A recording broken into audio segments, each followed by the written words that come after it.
Hello friends, welcome back to my new vlog. আৰু আশা কৰো সকলো আপোনালোকে ভালে আছে। তো আজি যেটো আপোনালোকে থাম্বনেল দেখিছে অসমৰ বানপানীৰ পৰা লৈ পেলাই ইণ্ডিয়া টিম ইয়াৰ গোটেই ভিডিওটোৰ আৰত কি আছে মই আপোনালোকক ধুনীয়াকৈ বুজাই দিম।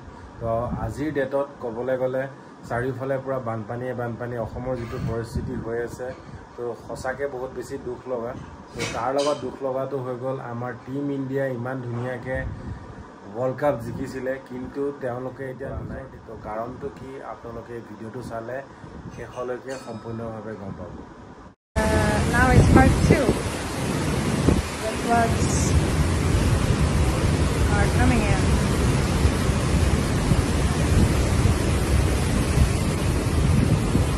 We're gonna be fine. We're gonna be fine.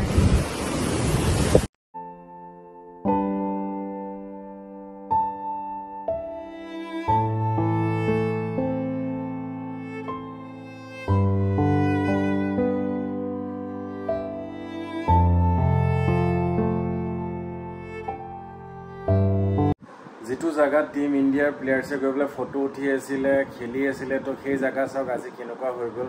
তো প্ৰকৃতিৰ এয়া পাৱাৰ। তো প্ৰকৃতিয়ে কৰিম বুলি ক'লে কি কৰিব নোৱাৰে অসমখনো চাওক। তো এটা সময়তে অসমতো এনেকা পুৰা সিচুৱেশ্যন তাতো একেই সিচুৱেশ্যন। তো দেখিলে সঁচাকৈ বহুত বেছি বেয়া লগা এটা পৰিস্থিতি।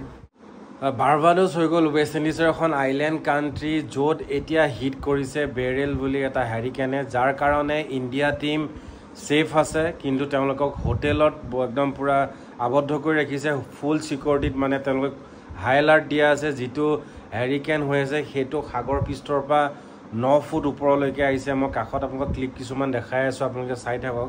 তো 9 ফুট ওপৰলৈকে আহিছে আৰু সিচুৱেশ্যনটো বহুত বেছি বেয়া য'ত 6000ৰো ওপৰৰ ফ্লাইট ডিলে হৈছে এৰাইভেল ডিপ্ৰেছাৰ চব ডিলে কেনচেল ডিলে। তো কাষত আপোনালোকে দেখিছে গোটেইখিনি মই আপোনালোকক দেখাইছোঁ। তো তাৰ গতিবেগ হৈ গ'ল এইটো কেটেগৰী 4 হয়। তো কেটেগৰী 4 এইটো 160-170 স্পীডত এই যেটো বেৰেল হেৰিকেনটো আছে সেইটো আহিছে। তো যাৰ কাৰণে এতিয়া ফুল্লি বাৰ্বাডোছৰ পৰা লৈ পেলাই গোটেই উপকূলীয় অঞ্চলবিলাক পুৰা ৰেড এলাৰ্টত আছে। ইয়াৰ পিছত সেইটো যাবগৈ জামাইকা যাব বাৰু। তাতকৈ আগতে আমি দেখাই দিওঁ আমাৰ অসমখনৰ পৰিস্থিতি কি হৈ আছে বলক। তো প্ৰথমতে আমি ক'বলৈ গ'লে আমাৰ অসমখন যিভাৱে এইটো সময়ত একদম পুৰা ডুবি যায় তো বহুত বেছি দুখ লগা। ব্ৰিজ ভাঙিছে ক'ৰবাত এনেকৈ মথাউৰি ভাঙি গৈছে। তো প্ৰতি বছৰে হৈ থাকে প্ৰতি বছৰে লাখ লাখ মানুহ একদম কিছুমান গৈ দলঙৰ ওপৰত থাকিব লগা হয়। মই কাষত ক্লিপখিনি দেখিছোঁ এই ভিডিঅ'টো চাওক। এই ভিডিঅ'টোৰ জৰিয়তে আপুনি অলপমান বুজি পাব তো ক'ত কেনেকৈ কি ঘটনা ঘটি আছে।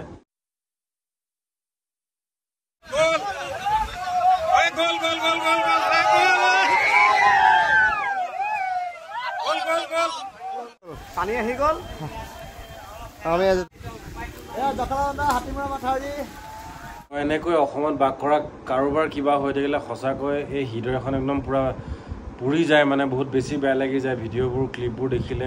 তো কাষতে আমাৰ যিখন ৰাজ্য আছে অৰুণাচল প্ৰদেশ সেইখন অসমৰ লগত বহুত বেছিকৈ জড়িত। তো সেইখনৰো অৱস্থা বহুত বেছি বেয়া। লেণ্ডশ্লাইড হৈ আছে য'তে ত'তে লেণ্ডশ্লাইড গোটেই পাহাৰ খহি আছে ডাঙৰ পাথৰ খহি আছে। তো সেইবোৰ এইটো সময়ত জুন জুলাই আগষ্ট আপোনালোকক মই ৰিকুৱেষ্ট কৰিছোঁ আপোনালোকে পাৰিলে ট্ৰেভেলিং একদম পাহাৰীয়াত নকৰিব য'ত ত'ত লেণ্ডশ্লাইড হ'ব। চ' হওক সকলো ঠিক হৈ আহক বুলি মই একদম ভগৱানৰ ওচৰত প্ৰাৰ্থনা কৰিলোঁ। কিন্তু চবতকৈ মেইন কথা হৈ গ'ল আজিৰ ভিডিঅ'ৰ মেইন ৰহস্যটো কি মই সেইটো ক'বলৈ গৈ আছোঁ। সেইটো হৈ গ'ল মই ৰিলেট কৰিছিলোঁ অসমৰ বানপানী অৰুণাচল লেণ্ডশ্লাইডৰ লগত। তো চবতকৈ ডাঙৰ কথা হৈ গ'ল আমি জিকিছিলোঁ আমি বুলিয়ে কৈছোঁ। তো আমি জিকিছিলোঁ এবাৰ T20 world cup. Wide, Muller gets it, and he gets plenty of it, does he? No! What a catch! Oh my God! World cup যোনদিনাখনে জিকিছিলে তো ঠিক সেইদিনাৰ নেক্সট দিনাখনে হৈছিলে তাত হেৰিকেন বেৰেল বুলি এটা হেৰিকেন আহিছে যিটো হেৰিকেনৰ কাৰণে আজি ডেটলৈকে ইণ্ডিয়া টিম হোটেলত সোমাই থাকিব লগা হৈছে হিলটন হোটেল। আমি যেতিয়া ৱৰ্ল্ড কাপটো জিকিলোঁ কিন্তু এতিয়ালৈকে আমাৰ সেই যিটো কাপ আছে ইণ্ডিয়াত আহি এতিয়ালৈকে পৰা নাহি। তো বহুতে অপেক্ষা কৰি আছে। BCCI চাৰ্টাৰ ফ্লাইটো তেওঁলোকৰ কাৰণে প্লেইনো তেওঁলোকৰ কাৰণে যোগাৰ কৰিছে। দেখিলে বহুত বেয়া লগা এটা সিচুৱেশ্যন হৈ আছে। আৰু মই এটা মেপৰ ক্লিপৰ জৰিয়তে যিখিনি ৰেড এৰিয়া আছে তো সেই এৰিয়াখিনিতে এই বেৰেল হেৰিকেনটোৱে টাচ কৰিছে। তো যিমানখিনি ৰেড এৰিয়া আছে তো তাত টোটেলি এতিয়া ৰেড এলাৰ্ট আছে তো এতিয়া কোন আছে বুলি ক'লে আমাৰ প্ৰায় 70 জনমান প্লেয়াৰ্ছৰ লগতে BCCI অফিচিয়েলৰ লগত ফেমিলিজ তো নাই কমো নিয়াৰ এবাউট 50 to 70 মান আমাৰ প্লেয়াৰ্ছ গৈ পেলাই এতিয়া তাত আবদ্ধ হৈ আছে কাৰণ তেওঁলোকে তাৰ পৰা মুভ কৰিব পৰা নাই তো তাত যেটো ব্ৰিজ টাউনত যেটো ইন্টাৰনেশ্যনেল এয়াৰপোৰ্ট আছে গ্ৰেন্ডলি এডামছ ইন্টাৰনেশ্যনেল এয়াৰপোৰ্ট তাৰ পৰা বুধবাৰে ৰাতিপুৱা 7:45 টেক অফ কৰা এটা চান্স আছে আমাৰ ইণ্ডিয়াৰ যিখিনি টিম আছে তো গোটেইখিনি লৈ পেলাই হেতু জনাইছে ৱেষ্ট ইণ্ডিজৰ যিজন প্ৰাইম মিনিষ্টাৰ আছে তেওঁ জনাইছে বাট এতিয়াও ফাইনেল হোৱা নাই বাট এটাই প্ৰে কৰিছো আপোনালোকক প্ৰে কৰক যাতে টিম ইণ্ডিয়া ধুনীয়াকৈ আহি পেলাই তেওঁৰ নিৰাপত্তা স্থানত পাওক আৰু লগতে এটা আমাৰ ভাল খবৰ হেতু হৈ গ'ল আজি আমাৰ উৰা মাৰিছে অসমৰ সন্তান ৰিয়ান পৰাগ তো যেটো আমাৰ জিম্বাবৱেৰ লগত টুৰ আছে তো হেতু খেলিবৰ কাৰণে তেওঁৰ ফটো এটা মই সাইডত লগাই দিছো তেওঁ গৈ আছে